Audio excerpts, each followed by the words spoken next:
MBA chaiwala Praful பில்லோர். உண்மையான வெற்றி கதை. வணக்கம் நண்பர்களே, நீங்க பார்க்கிறது தினமும் ஒரு கதை பத்து. இன்று இந்தியாவில் உண்மையாவே நடந்த ஒரு சுவாரஸ்யமான பிசினஸ் சக்சஸ் ஸ்டோரியை பார்க்கலாம். ஒரு சின்ன தேநீர் கடையிலிருந்து கோடிக்கணக்கான மதிப்புள்ள ஒரு வணிக நிறுவனம் உருவானது என்றால் நம்புவீங்களா? இது ஏதோ சினிமா கதை கிடையாது. உண்மையாவே இந்தியாவில் நடந்த ஒரு சம்பவம். ஒரு இளைஞர் பெரிய பட்டத்தை தேடி ஓடாமல் ஒரு சின்ன தேநீர் கடையிலிருந்து தன்னுடைய வணிகப் பயணத்தை ஆரம்பித்தார்.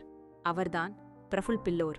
அவருடைய இந்த பயணம் எப்படி எம்பிஏ சாய்வாலா என்ற பிராண்டாக மாறியது தெரியுமா? வாங்க அவருடைய உண்மையான வெற்றி கதையை பார்க்கலாம். பிரஃபுல் பில்லோருக்கு ஒரு பெரிய கனவு இருந்தது. எம்பிஏ படிக்க வேண்டும். அதற்காக போட்டித் தேர்வுகளுக்கு தயாராகிக் கொண்டிருந்தார். ஆனால் அவர் எதிர்பார்த்த மாதிரி வெற்றி கிடைக்கவில்லை. அந்த நேரத்தில் அடுத்து என்ன செய்யலாம் என்று யோசிக்க ஆரம்பித்தார். அப்போது அவர் எடுத்த முடிவு பலருக்கும் ஆச்சரியமாக இருந்தது. அவர் அகமதாபாத்தில் ஒரு சின்ன தேநீர் கடையை ஆரம்பித்தார். பெரிய கடை இல்லை, பெரிய முதலீடும் இல்லை. ஆனால் அவரிடம் இருந்தது ஒரு பெரிய கனவு.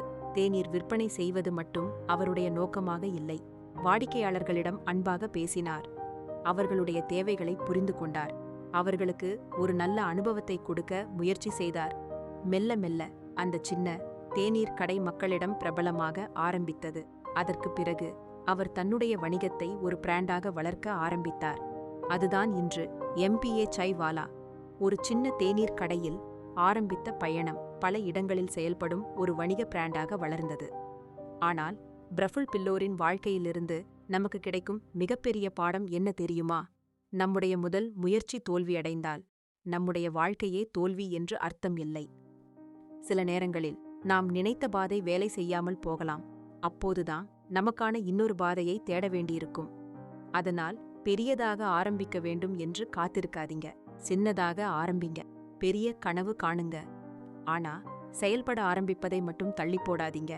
ஏன்னா ஒரு பெரிய வெற்றியும் ஒரு சின்ன முயற்சியிலிருந்து தான் ஆரம்பிக்கும். இந்த உண்மையான கதை உங்களுக்கு பிடிச்சிருந்தா பெரிய கனவுன்னு கமெண்ட்ல சொல்லுங்க. இப்படிப்பட்ட உண்மையான வெற்றி கதைகளையும் வாழ்க்கைக்கு பயனுள்ள கதைகளையும் தொடர்ந்து பார்க்க தினமும் ஒரு கதை 10யை சப்ஸ்கிரைப் பண்ணுங்க. இன்ஸ்டாகிராமில் ஃபாலோ பண்ணவும் மறக்காதீங்க. மீண்டும் ஒரு சுவாரஸ்யமான கதையோடு சந்திப்போம். நன்றி நண்பர்களே.